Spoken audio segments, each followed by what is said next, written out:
ಜನನಿ ಜನ್ಮ ಸೌಖ್ಯಾನಾಂ ವರ್ಧದಿ ಕುಲ ಸಂಪದ ಪದವಿ ಪೂರ್ವ ಪುಣ್ಯಾನಾಂ ಲಿಖ್ಯತೆ ಜನ್ಮ ಪತ್ರಿಕಾ. ನಿಮ್ಮ ನಿಮ್ಮ ರಾಶಿಗಳು, ನಕ್ಷತ್ರಗಳು, ಗ್ರಹಚಾರ ದೋಷಗಳು, ಗ್ರಹದ ಬಲಗಳು, ಕಾರ್ಯದಲ್ಲಿ ಯಶಸ್ಸು ಇವೆಲ್ಲವೂ ಕೂಡ ಬರಬೇಕು ಅಂತ ಅಂದ್ರೆ ಒಂದು ಜಾತಕ ಅಂತಕ್ಕಂಥದ್ದನ್ನ ರೆಡಿ ಮಾಡ್ಕೋತಾರೆ. ಆ ಜಾತಕವನ್ನ ಬರಿತಕ್ಕಂಥ ಸಮಯದಲ್ಲಿ ಬರ್ತಕ್ಕಂಥ ಶ್ಲೋಕವನ್ನ ನಾನು ನಿಮಗೆ ಹೇಳ್ತೀನಿ. ಜನನಿ ಜನ್ಮ ಸೌಖ್ಯಾನಾಂ ವರ್ಧತಿ ಕುಲ ಸಂಪದ ಪದವಿ ಪೂರ್ವ ಪುಣ್ಯಾನಾಂ ಲಿಖ್ಯತೆ ಜನ್ಮ ಪತ್ರಿಕಾ. ಹೌದಲ್ವಾ?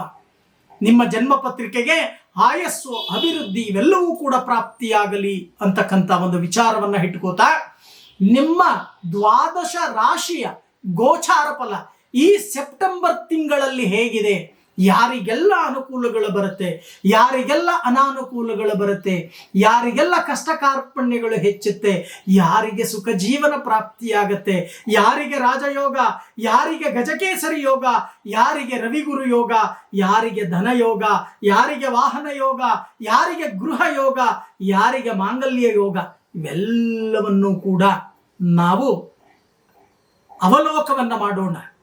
ಹಾಗೆ ಇಂಥ ಒಂದು ದ್ವಾದಶ ರಾಶಿಯವರಿಗೆ ಇರ್ತಕ್ಕಂಥ ತೊಂದರೆ ತಾಪತ್ರಯಗಳು ನಿವಾರಣೆಯಾಗಲಿ ಅಂತ ಪ್ರಾರ್ಥನೆ ಮಾಡ್ತಾ ದ್ವಾದಶ ರಾಶಿಯ ಭವಿಷ್ಯವನ್ನ ನಾನು ಪ್ರಾರಂಭವನ್ನ ಮಾಡ್ತಾ ಇದ್ದೇನೆ.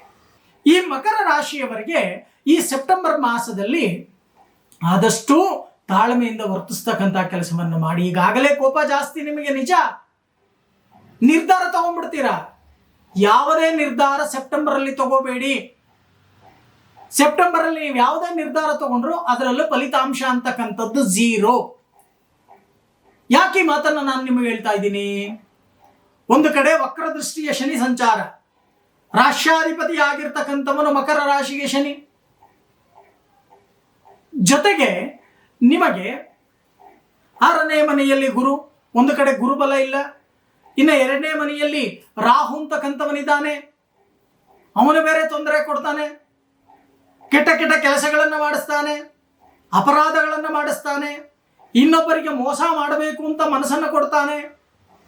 ಮನಸ್ಸಿನ ಕೈಯಲ್ಲಿ ಬುದ್ಧಿಯನ್ನು ಕೊಡಬೇಡಿ, ಜಾಗೃತೆಯನ್ನು ವಹಿಸ್ತಕ್ಕಂತಹ ಕೆಲಸವನ್ನು ಮಾಡಿ.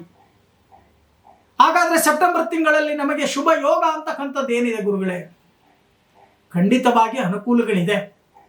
ಉಣ್ಣೋಕೆ ತಿನ್ನೋಕೆ ಕಮ್ಮಿ ಇಲ್ಲ, ಯಾವುದೇ ಪ್ರೀತಿ ವಾತ್ಸಲ್ಯಕ್ಕೆ ಕಮ್ಮಿ ಇಲ್ಲ, ಅನುಕೂಲದ ರೀತಿಯಲ್ಲಿ ಜೀವನ ಅಂತಕ್ಕಂಥದ್ದು ನಡೆಯುತ್ತೆ. ಆದ್ರೆ ಏನ್ ಮಾಡ್ತೀರಾ? ಈ ರೀತಿ ಸಮಸ್ಯೆಗಳನ್ನ ನೀವೇ ಕ್ರಿಯೇಟ್ ಮಾಡ್ಕೋತೀರಾ. ಅದ್ಯಾರೋ ದೊಡ್ಡವರು ಹೇಳ್ತಾರೆ, ಹಗಲು ತೋಡಿದ ಬಾವಿಯಲ್ಲಿ ರಾತ್ರಿ ಹೋಗಿ ಬಿದ್ದನಂತೆ. ಈ ರೀತಿ ಆಗ್ತಕ್ಕಂಥ ಒಂದು ಪರಿಸ್ಥಿತಿ. ಈಗ ನೀವು ಪ್ರತಿ ಮಾಸದಲ್ಲೂ ಕೂಡ ನಾನು ನಿಮಗೆ ಎಚ್ಚರಿಕೆಯನ್ನ ಹೇಳ್ತಾ ಇದ್ದೇನೆ. ಮಾತಿನ ಮೇಲೆ ನಿಗವನ್ನ ಇಟ್ಟು ಮಾತನಾಡ್ತಕ್ಕಂಥ ಕೆಲಸವನ್ನ ಮಾಡಿ. ಅವಾಚ್ಯ ಶಬ್ದಗಳನ್ನು ಉಪಯೋಗಿಸಬೇಡಿ. ದಾರಿಯಲ್ಲಿ ಹೋಗ್ತಕ್ಕಂಥ ಸಮಯದಲ್ಲಿ ಕಲಹಕ್ಕಿಳಿಬೇಡಿ, ಎಚ್ಚರಿಕೆ ವಹಿಸಿ. ಈ ಮಾಸದಲ್ಲಿ, ಸೆಪ್ಟೆಂಬರ್ ಮಾಸದಲ್ಲಿ ನೀವು ಮಾಡಬೇಕಾಗಿರ್ತಕ್ಕಂಥ ಒಂದು ಪರಿಹಾರ, ಪ್ರತಿನಿತ್ಯ ಹನುಮಾನ್ ಚಾಲೀಸ ಪಾರಾಯಣವನ್ನ ಮಾಡ್ತಕ್ಕಂಥ ಕೆಲಸ, ಪ್ರತಿನಿತ್ಯ ಸಿಂಧೂರ ಧಾರಣೆಯನ್ನ ಮಾಡ್ತಕ್ಕಂಥದ್ದು, ಮಂಗಗಳಿಗೆ ಕಡಲೆಕಾಯಿ ಬಾಳೆಹಣ್ಣನ್ನು ಕೊಡ್ತಕ್ಕಂಥ ಕೆಲಸವನ್ನ ಮಾಡಿ. ಆಗ ಅನುಕೂಲಗಳು ಪ್ರಾಪ್ತಿಯಾಗತ್ತೆ.